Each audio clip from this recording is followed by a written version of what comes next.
ततो जय मुदरे सच्चिदानंद तापत्राय विनाशाय श्री कृष्णाय वयं नमः। श्री स्वस्ति गणेशाय नमः। श्री मातृ चरण कमलेभ्यो नमः। श्री गुरु चरण कमलेभ्यो नमः। श्री इष्ट देवताभ्यो चरण कमलेभ्यो नमः। श्री हनुमती चरण कमलेभ्यो नमः। श्रीमद् भागवत चरण कमलेभ्यो नमः। बोली राधा रानी सरकार की जय हो। आइए, आज भगवान की कृपा से आपकी जो स्कूल है बीपी स्कूल में संगीत में श्रीमद् भागवत कथा का जो पाठ चल रहा था उसका आज 7वां दिवस। आज धीरे धीरे कथा 7वें दिवस की विश्राम की ओर जाएगी। श्री सुखदेव स्वामी कहते हैं, हे राजा परीक्षित, जो भक्त 6 दिन तक कथा नहीं सुनते और जो भक्त 7वें दिन की अगर कथा को सुन लेते हैं तो उनको उतना लाभ मिलता है कि उन्होंने 7 दिन की पूरी कथा को सुन ली। बोले राधे राधे राधे राधे। तो भगवान की कथा में बैठने से पहले, भगवान का नाम स्मरण करने से पहले अपने मन को एकत्रित करना चाहिए और एक जगह मन को रख करके भगवान की कथा में हमें बैठना चाहिए। बोले वृंदावन में हरिलाल की जय। कवन राम पूजे ए बावरिया, कवन राम खोजे ए बावरिया, कवन राम खोजे ए बावरिया, कवन राम खोजे ए बावरिया, ए बावरिया, ए बावरिया, ए बावरिया, ए बावरिया, कवन राम खोजे ए बावरिया, कवन राम खोजे ए बावरिया, कवन राम खोजे ए बावरिया। एक राम दशरथ घर जने में, राम दशरथ घर जने में, एक राम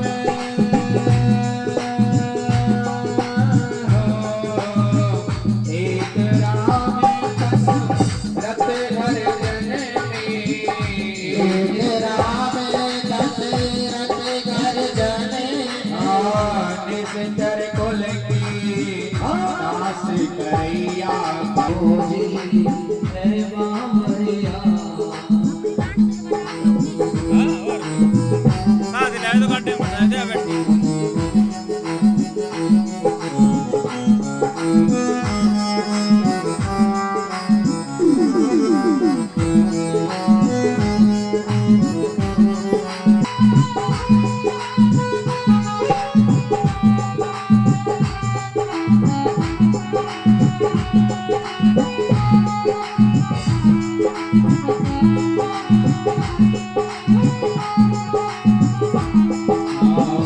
एक राम परसों राम कहावत, एक राम परसों राम कहावत, एक राम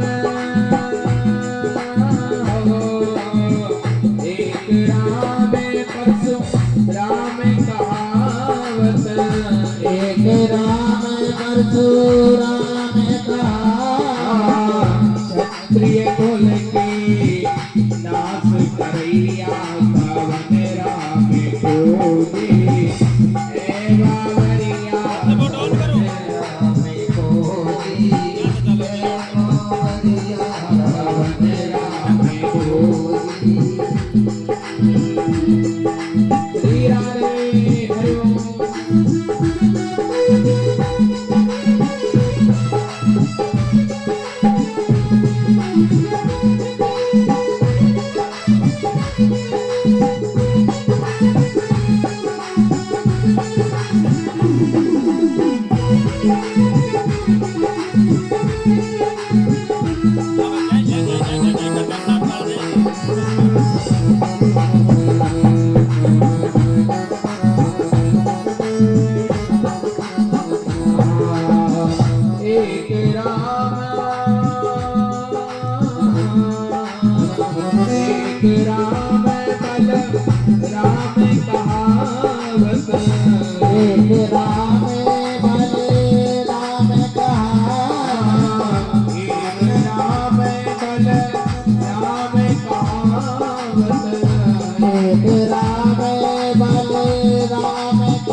के बड़े हैया कवन राम खोजे ए बाबरिया कवन राम खोजी ए बाबरिया कवन राम खोजी ए बाबरिया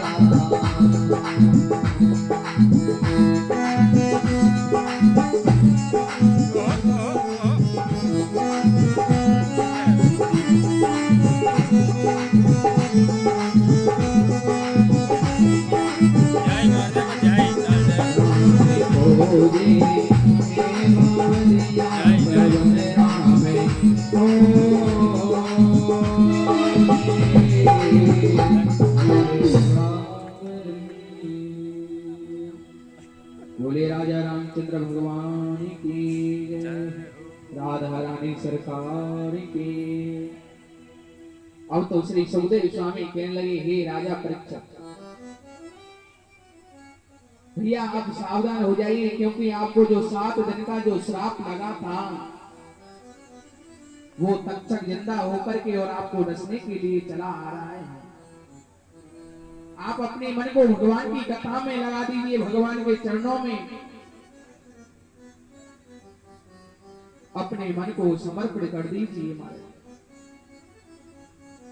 सुखदेव स्वामी राजा परीक्षित से बता रहे हैं कि भैया आपकी मृत्यु तो होगी, परंतु आपको अपनी मृत्यु का कोई भय नहीं होगा। भगवान की कथा सुनते सुनते आपकी मृत्यु हो जाएगी। श्री सुखदेव स्वामी कहने लगे, हे राजा परीक्षित, कल कथा चल रही थी रुक्मणी मां मंगल पर। जब रुक्मणी की भाभी रुक्मणी के हाथों में मेहंदी लगाने लगी,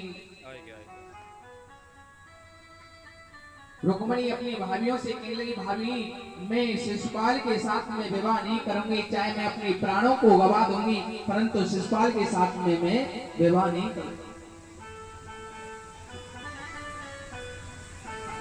जब ऐसा रुक्मणी मां कह रही थी तो पास से एक विप्र देवता ब्राह्मण देवता जा रहे थे। जैसी मां रुक्मणी की नजर एक ब्राह्मण देवता पर विप्र देवता पर पड़ी तो मां रुक्मणी कहने लगी, हे ब्राह्मण देवता, आप मेरा एक छोटा सा काम कर दीजिए, मैं आपको उतना धन दूंगी, आपको जगह जगह डोलने की आवश्यकता नहीं पड़ेगी। बोली राधे राधे।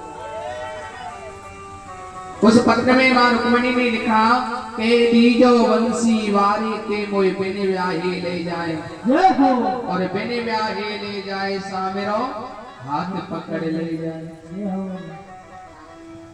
उस पत्र को उस ब्राह्मण देवता ने द्वारकाधीश भगवान कृष्ण तक पहुंचाया, और जब भगवान ने उस पत्र को पढ़ा, पढ़ते ही भगवान ने अपने रथ को तैयार किया और रथ में बैठ करके सज धज करके, और अब तो कुंदनपुर देश में भगवान आने लगे। जय हो। जब कुंदनपुर देश में भगवान आ रहे थे तो रास्ते में बलराम जी बड़े भाई मिले। बलराम जी कहने लगे, लाला आज कहाँ जा रहे हो भैया सज धज कर? भगवान कहने लगे, भैया आज तो ब्याह करवे जा रहे हैं। कन्हैया ने कुंदनपुर देश की तरफ इशारा कर दिया। बलराम जी कहने लगे, भैया वहां तो बड़े बड़े दुष्ट रहते हैं, राक्षस रहते हैं, आपके साथ में झगड़ा हो सकता है, युद्ध हो सकता है, परंतु आप चिंता मत कीजिए, आप चलिए पीछे से, मैं आपके साथ में आ रहा हूं। उधर मां रुक्मणी अपनी भाभियों के साथ में मां गौरी की पूजा करने के लिए चली गई, क्योंकि भागवत कथा में बताया है कि जिस कन्या के लिए शादी में अड़चन आती है, उनके लिए वर नहीं मिलते हैं, विवाह में रुकावट है, तो ऐसी कन्या से मां गौरी की पूजा करानी चाहिए। सब कुछ हो रहा था आज तो। जब ऐसी कन्या मां गौरी की पूजा करती है तो उसको जो मन में होता है ऐसा ही पति प्राप्त होता है। बोली राधे राधे राधे। मां गौरी की पूजा मां रुक्मणी करती थी। एक दिन मां रुक्मणी मां गौरी के मंदिर गई परंतु जो उनका भाई था रुक्मी, उसने अपने महलों से लेकर के और गौरी के मंदिर तक बड़े बड़े योद्धाओं को खड़ा कर दिया कि भैया कृष्ण तो चलिया है, कहीं मेरी बहन का हरण नहीं कर ले जाए, कहीं मेरी बहन का हरण नहीं हो जाए। इस डर की वजह से रुक्मी ने अपने महल से लेकर के और मां गौरी के मंदिर तक बड़े बड़े योद्धाओं को खड़ा कर दिया। जैसे ही मां रुक्मिणी गौरी के मंदिर में गई तो भगवान तुरंत अपने रथ को लेकर के पहुंच गए। जब रथ को लेकर के पहुंचे, आवाज आए बाहर में, भगवान कहने लगे रुक्मिणी कनक आप अपने हाथ को ऊपर कर दीजिए, इससे आपके हाथ को पकड़ करके मैं आपको रथ में बिठा सकूं।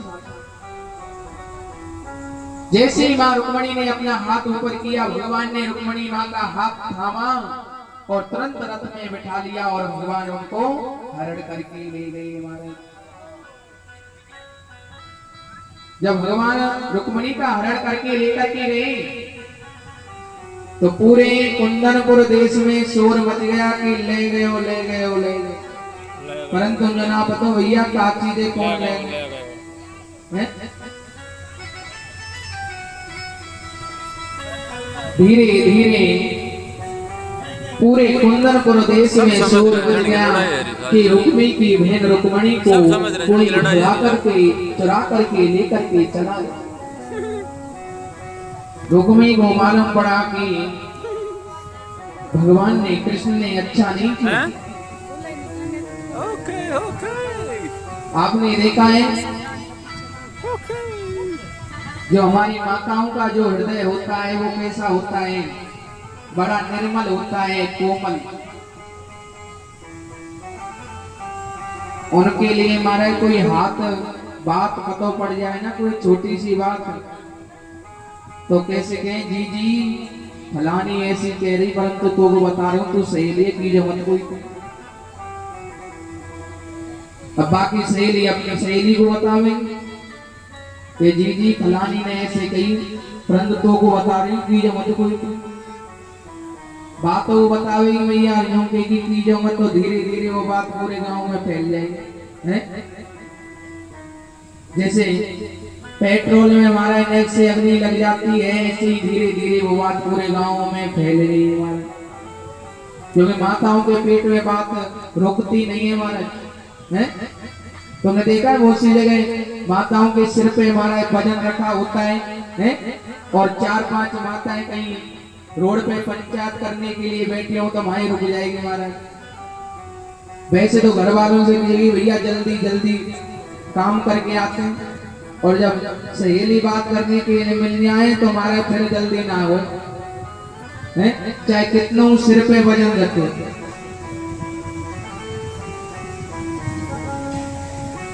फिर वजन ना लगे, क्योंकि फिर तो चुगली चले, सास बहू की बुराई करे, बहू सास की बुराई करे। सास के जी जी आज तो मेरी बहू ने ऐसा कर दिया, सास के आप तो रोटी ना बनाई हमारे लिए, भूखे डोला। श्री सुखदेव स्वामी बताने लगे हे राजा परीक्षित, भागवत कथाओं से हमें क्या सीखने के लिए मिलता है। भागवत कथा सुनने से कुछ नहीं होता, कहानियों से सुनने से कुछ नहीं होता। जब तक भागवत की बातों को आप अपने जीवन में नहीं उतारोगे तब तक कल्याण नहीं होने वाला। बहुत से जगह पर हमारे सत्संग होते हैं, माता बहने भजन करती है, सत्संग करे हमारे बड़े भक्त बन। सत्संग की क्या परिभाषा होती है, जो सत्य का संग देता है उसी का नाम सत्संग। सत्संग करने की वाली जगह पे तो हमारा बिल्कुल झूठ और बुराई इधर उधर की बात तो करनी नहीं चाहिए। परंतु इस कलयुग में क्या हो रहा है, इस कलयुग में सत्संग नहीं होता, इस कलयुग में लठ संग होता है हमारे। बोलिए राधे राधे राधे। 10 मिनट भजन गाएंगे मैया, फिर कहेंगे जी जी आज तो फलानी ने ऐसा कर दियो, आज तो गाँव में ऐसा है। अरे आप भगवान के मंदिर 2 मिनट गए हो, 1 घंटे के लिए गए हो, तो कम से कम भगवान तो बख्श दो। भगवान के मंदिर में तो ऐसी बात मत कीजिए, क्योंकि 6 दिन कथा चली घोसी मैया तो कथा सुनवे आ जाएंगे, ना तो खुद ही सुने ना पड़ोस में ही सुने, खुद वो बात करने लग जाए और पड़ोस में वो बात करने लगा। एक बहुत ही सुंदर कथा। एक गांव में आश्रम था महाराज, बड़े ध्यान से सुनो। उस आश्रम पर संतों की मंडली भजन करती थी।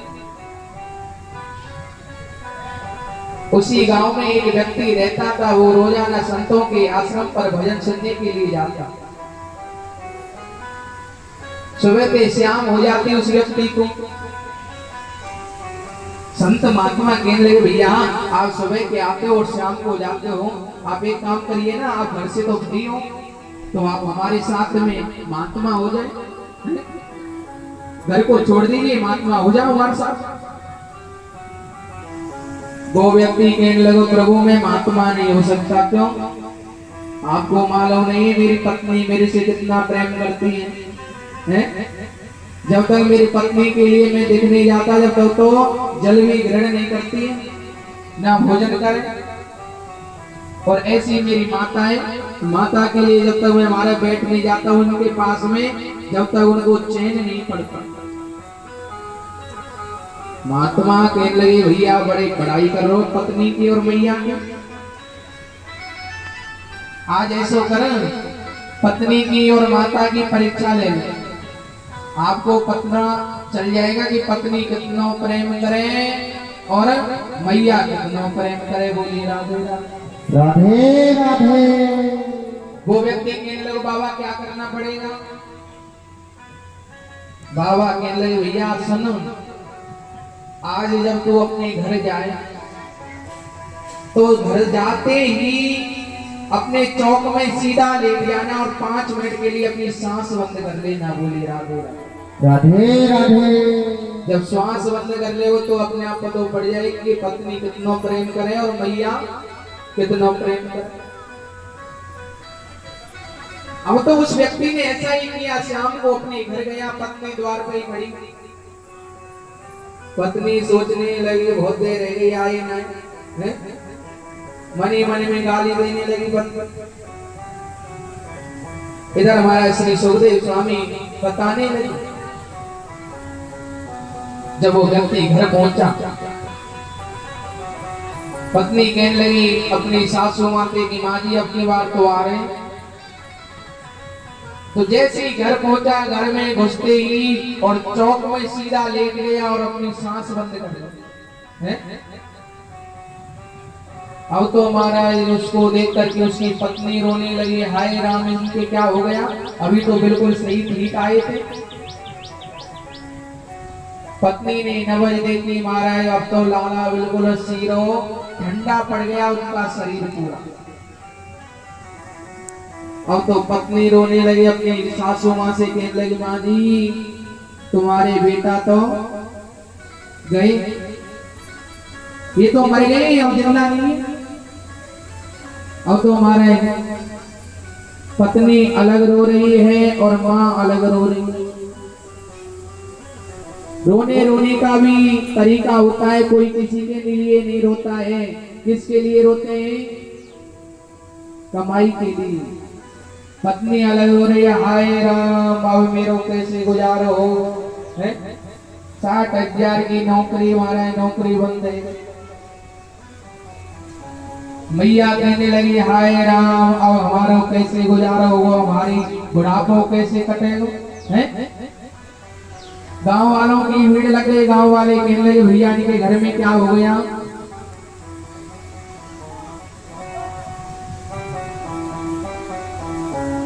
जब गांव वालों की भीड़ लगी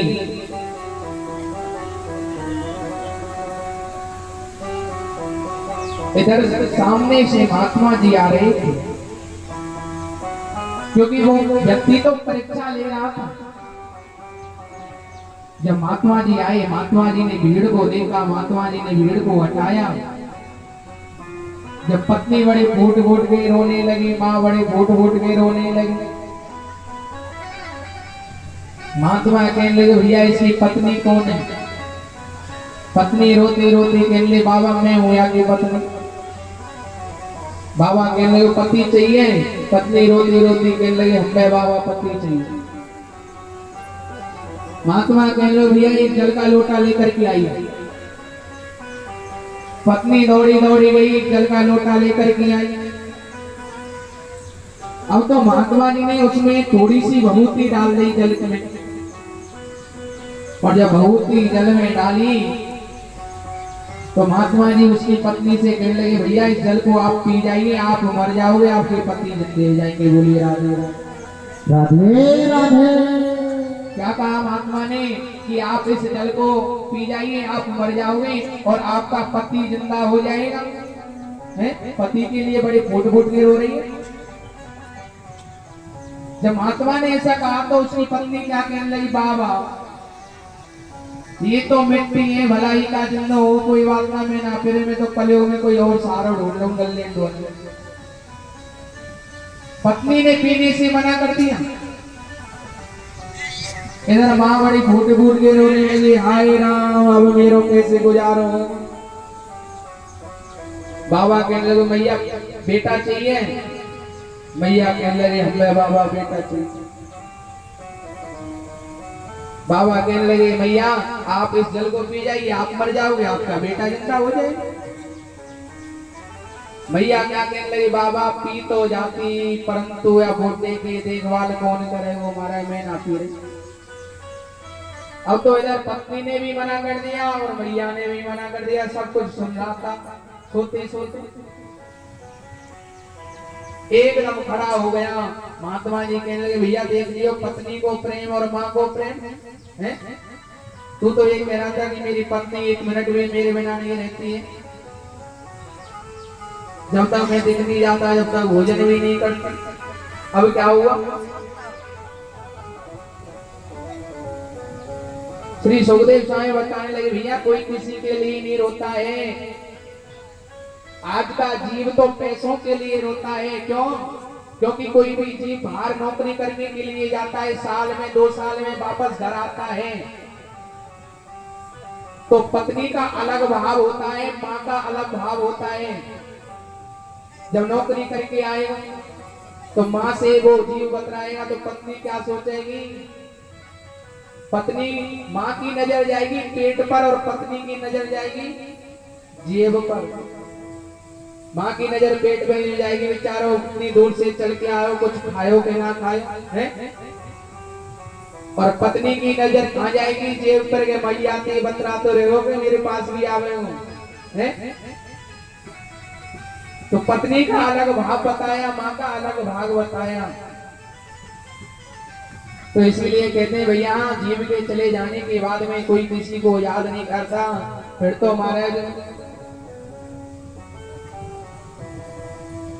तो गरम गरम चाय पिलाते हैं महाराज जीव के चले जाने के बाद में। बोले राधे राधे। कहते हैं कि भागवत कथाएं भैया सब मोह माया को छोड़िए और भगवान के चरणों में अपने जीवन को लगा दीजिए, क्योंकि कल्याण करने वाले भगवान ही हैं। कलयुग के जीवों से आपका कल्याण नहीं होगा, भगवान की कथा सुनने से, भगवान का नाम स्मरण करने से ही आपका कल्याण होगा। क्यों? पहले ऋषि भाव ऋषि कितने सालों सालों तक तपस्या करते थे, लाखों सालों तक तपस्या करते, हजारों सालों तक, फिर भी उनको भगवान के दर्शन नहीं होते। और या कलयुग में क्या कहा है बाबा तुलसीदास जी ने? कलयुग केवल नाम आधारा और सुमर सुमरे नर उतरे पार। कलयुग में ज्यादा भजन करने का, ज्यादा भक्ति करने की जरूरत नहीं है। कलयुग में तो आप भगवान का नाम ले लीजिए, उससे ही भवसागर से पार हो जाओगे। बोले राधे राधे राधे राधे। जब आपके पास में खाली समय है तो राधा राधा जपिए। कुछ देखिए व्यक्तियों को कैसे भगवान का नाम स्मरण करते हैं। कल हमने एक मशीन देखी हमारी मैडम जी के पास में हाथ में लग रही, तो वो राधा राधा राधा राधा जपते हैं, काउंट हो जाते हैं हमारे इतने दिनों में। तो एक दिन में इतने बार राधा का नाम लिया। तो इन चीजों को आप सीखिए जिससे आपका कल्याण हो, परंतु हमारा ऐसे मत जो अच्छाई है कोई ग्रहण ना करे, बुराई है तो सब कोई ले ले। अरे जाएगा जब यहाँ से हाँ से कुछ भी न पास होगा, ये 2 गज कफन का टुकड़ा तेरे लिबास होगा। ये 2 गज लिबास होगा। जाएगा जब यहाँ से कुछ भी न पास होगा, जाएगा जब यहाँ से कुछ भी न पास होगा, ये गज कफन का टुकड़ा तेरा लिबास होगा। ये 2 गज कफन का टुकड़ा तेरा लिबास होगा। कांधे पर घर ले जाए परिवार वाल तेरे, कांधे पर घर ले जाए परिवार वाल तेरे, कांधे पर रख ले जाए परिवार वाल तेरे, कांधे पर घर ले जाए परिवार वाल तेरे। यमदूतली पकड़ कर डोलेंगे धीरे धीरे, यमदूत पकड़ कर डोले रे।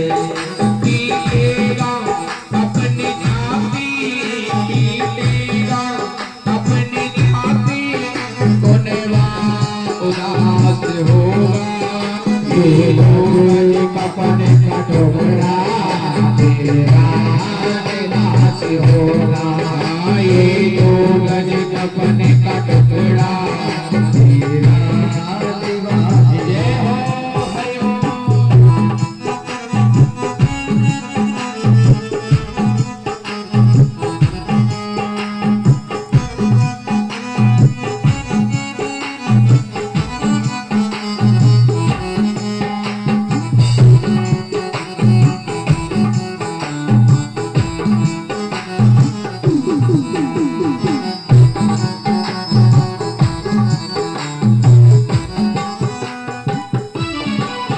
चुन चुन के लकड़ियों में रख देंगे तेरी बदन को, चुन चुन के चुन चुन के लकड़ियों में रख देंगे बदन को, चुन चुन के लकड़ियों में रख देंगे तेरी बदन को, चुन चुन के लकड़ियों में रख देंगे तेरे बदन को। आपने की घट उठा ले मेहतर तेरी कफन को, आकर के तेरी बदन को आकर के घट उठा ले मेहतर तेरी कफन को, के छत उठा ले तेरे कफन को। दे देगा आग तुझ में, दे देगा आग तुझ में, दे देगा आग तुझ में, बेटा जो पास होगा। तेरे कफन का टुकड़ा तेरा लिबास होगा। ये 2 गज कफन का टुकड़ा तेरा होगा।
दुनिया को छोड़ तेरा, दुनिया को छोड़ तेरा, दुनिया को छोड़ तेरा, दुनिया को छोड़ तेरा, हर घट में बास होगा, हर घर में मन का टुकड़ा तेरा निवास होगा।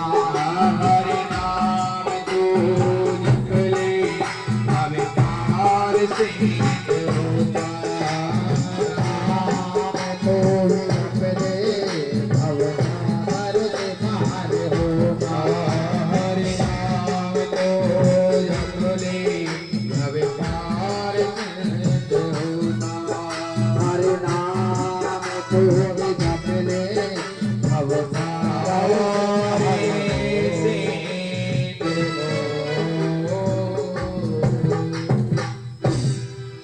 बोले राधा रानी सरकार की जय हो। इधर महाराज श्री सुखदेव स्वामी कहने लगे, हे राजा पर सभी आराम से बैठ जाएं, भगवान की कथा में अपने मन को लगाएं, हलचल मत करें। एक सुखदेव स्वामी बताने लगे, हे राजा परीक्षित, एक गांव में एक ब्राह्मण जी रहते थे, पंडित जी रहते थे। जब उस गांव में पंडित जी रहते थे, अब तुम्हारे पंडित जी कैसे, उनको हमारे सफेद भोजन किया हुआ बहुत दिन हो गए हमारे, उन्होंने सफेद भोजन नहीं किया बहुत दिनों से। अब तो हमारे सफेद भोजन के चक्कर में अब तो पंडित जी हमारे सुबह स्नान बनाए और वस्त्र पहन करके सुबह के 4 बजे 5 बजे और हाथ में पंचांग लेकर के और दूसरे गांव की तरफ रास्ते में निकल गए। बोले राधे राधे राधे राधे। जब पंडित जी रास्ते से जा रहे थे तो एक रास्ते में एक किसान पड़ा, किसान खेत में हल चला रहा था। जब किसान खेत में हल चला रहा था तो किसान की नजर एकदम पंडित जी पर चली गई। किसान सोचने लगे, भैया सामने से पंडित जी जा रहे हैं, पूछनी चाहिए कि हमारे बिना कैसे चल रहे, हम पे का संकट चल रहा है। क्यों? क्योंकि किसान में और किसान की पत्नी में 1 मिनट के लिए नहीं बनती। किसान पत्नी है पीट दे और पत्नी किसान है पीट दे, 2 बराबर कर दे। बोलिए राधे राधे राधे राधे। किसान बड़ा टेंशन में रहता हूँ महाराज। किसान ने एकदम पंडित जी को बुलाया कि पंडित जी इधर आइए। पंडित जी बेचारे किसान के पास में गए। पंडित जी कहने लगे, भैया बताइए क्या काम है। किसान कहने लगे, गुरु जी आपके हाथ में जो ये पंचांग लग रहा है ये किस काम आता है, क्या काम आता है? पंडित जी कहने लगे, भैया ये पंचांग है, ये घर के बारे में बताता है, व्यक्ति की ग्रहों के बारे में बताता है, व्यक्ति के दिनों के बारे में बताता है कि इनके दिन कैसे चल रहे हैं, क्या संकट है। जब पंडित जी ने ऐसा कहा तो किसान तो पंडित जी के चरणों में गिर गई, चरण पकड़ लिए। सभी शांति से बैठ जाएं। पंडित जी से किसान कह रहे हो, पंडित जी हमारा उपाय करो तो। क्यों? क्योंकि मुझ में और मेरी पत्नी में 1 मिनट नहीं बनती महाराज, या को उपाय करो, हम पे का चल रहा है, हमारी देखो बच्चे। अब तो पंडित जी मन ही मन में बड़े प्रसन्न होने लगे, भैया आज तो यजमान अंटा पे चढ़ गए। अब तो पंडित जी महाराज यजमान थे, किसान से कहने लगे, भैया तो मैं बड़ा संकट चल रहा। पंडित जी वैसे ही बताने लगे महाराज 1 की 2। पंडित जी कहने लगे, भैया तो मैं शनि चल रहा हूँ, शनि की भी 7.5 भैया चल रही है महाराज, इसीलिए तो तेरी पत्नी में और तो मिला में पत्नी तो पीट दे तो पत्नी पीट दे। किसान कहने लगे, गुरु जी सही कह रहे हैं, आप बताइए उपाय क्या किया जाए।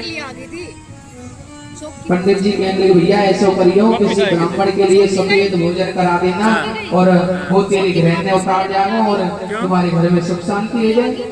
क्या खातर?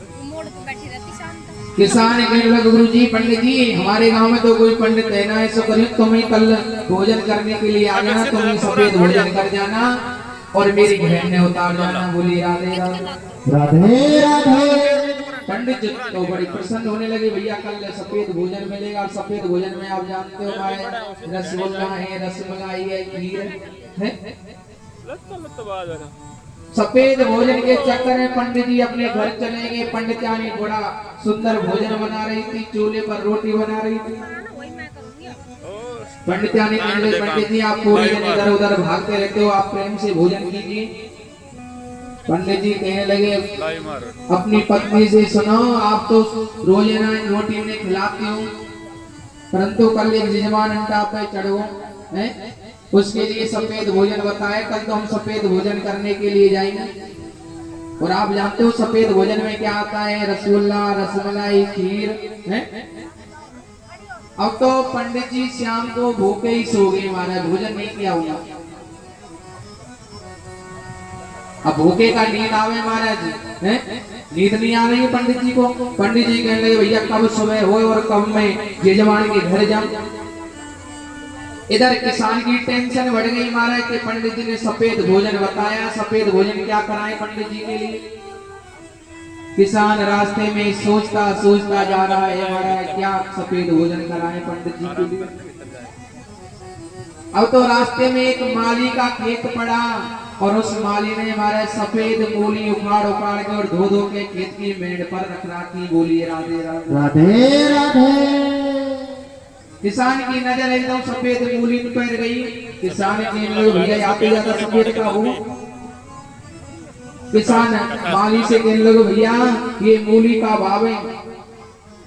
माली कहने लगे भैया 5 रुपया की 5 किलो। किसान कहने लगे भैया 5 किलो दे दे, कल एक पंडित जी भोजन करने के लिए आएंगे, उन्होंने सफेद भोजन बताया, सफेद भोजन कराना। किसान ने हमारा 5 किलो मूली ले ले। किसान सोचने लगे भैया मूली तो ले ले परंतु और सफेद भोजन का कराएं पंडित जी के लिए। अब तो धीरे धीरे जैसे अपने गांव में पहुंचा तो पंडित जी की बात को सोचते सोचते किसान को एकदम एक किराना की दुकान मिली रास्ते में महाराज। और किराना की दुकान पे सामने महाराज टाटा नमक की थैली रखी सफेद। किसान कहने लगे दुकानदार से भैया ये सफेद सफेद क्या है। दुकानदार कहने भैया ये नमक की थैली है। किसान कहते भैया ये नमक की थैली दे दे, कल एक पंडित जी भोजन करने के लिए आएंगे, उन्होंने सफेद भोजन बताया है, सफेद भोजन कराना। अब तो किसान 5 किलो मूली ने और एक नमक की थैली लेके अपने घर चला गया अपनी पत्नी के पास। पत्नी किसान को देख करके घबरा गई कि ये क्या लाई, 5 किलो मूली और नमक की थैली क्यों लाए। किसान कहने लगा आपको नहीं पता, एक पंडित जी मिले, पंडित जी ने बताया कि हम पे ग्रह चल रही है, तभी हम में और तुम में झगड़ा होता है। आज के बाद मुंह में और तुम में झगड़ो ना हुए। ऐसा करियो कल एक पंडित जी भोजन करने के लिए आएंगे, इन मूली में काट के एक प्लेट में रख दीजिए, थोड़ा नमक रख दीजिए, खाएंगे या खा लेंगे, बचे हुआ हम खा लेंगे। बोले राधे राधे राधे। ऐसा कह दिया किसान ने अपनी पत्नी। इधर पंडित जी भूख लग रही है पंडित जी को, क्योंकि भूखे का नींद आवे महाराज। सुबह के 4 बजे पंडित जी की एकदम आंखें खुली और पंडित जी ने स्नान बनाए, आड़ो ठाड़ो तिलक लगा के अब तक सुबह के 4 बजे यजमान के घर पहुंच गई। बोलिए राधे राधे राधे। और सुबह के 4 बजे यजमान के गेटों को खटखटाने लगे पंडित जी। किसान कहने लगे भैया कौन। पंडित जी कहने लगे भैया किसान मैं हूँ पंडित जी। किसान कहने लगे पंडित जी सुबह सुबह कैसे आए इतनी जल्दी। पंडित जी कहने लगे भैया आपको नहीं मालूम, ग्रह जो होती है वो ब्रह्म मुहूर्त में उतारी जाती है। अब किसान ने कौन बतावे, पंडित जी को तो हमारा भूख सता रही है। किसान ने केवाड़ों को खोला, पंडित जी के लिए आसन लगाए। किसान ने कहने लगे पंडित जी एक बात बताओ, पहले आप भोजन करोगे या मेरी ग्रहण उतारोगे। पंडित जी कहने लगे भैया पहले हम भोजन करेंगे, ग्रहण आराम से उतार देंगे। किसान ने अपनी पत्नी को आदेश दे दिया कि आप पंडित जी के भोजन को ले आइए।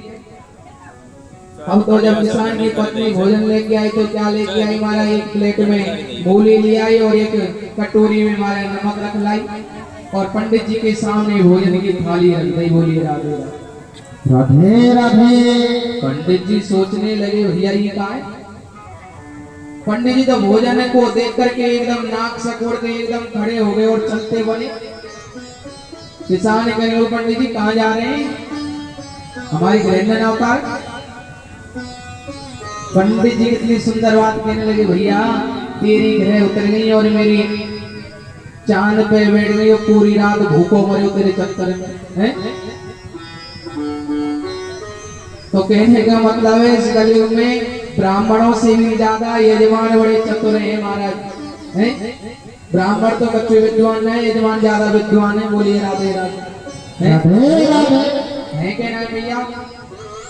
अरे यारी तो निभाले श्याम से तेरे काम आएगे, यारी तो निभाले श्याम से तेरे काम आएगी, यारी तो निभाले श्याम से तेरे काम आएगी।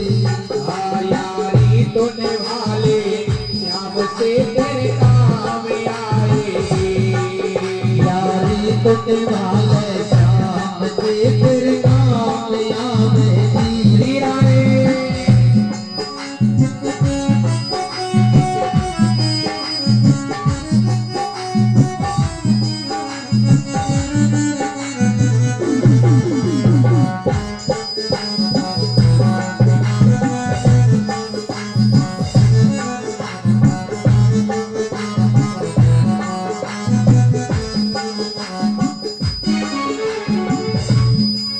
माया के बंधन तोड़ो, माया के बंधन